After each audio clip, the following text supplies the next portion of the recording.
You ask Tiger to solve. This deals with linear equations with one unknown. The final result is x equals -1. Let's solve it step by step.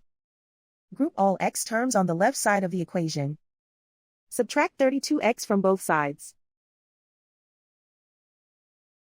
Group like terms. Simplify the arithmetic. Group like terms. Simplify the arithmetic. Group all constants on the right side of the equation. Subtract 9 from both sides. Simplify the arithmetic.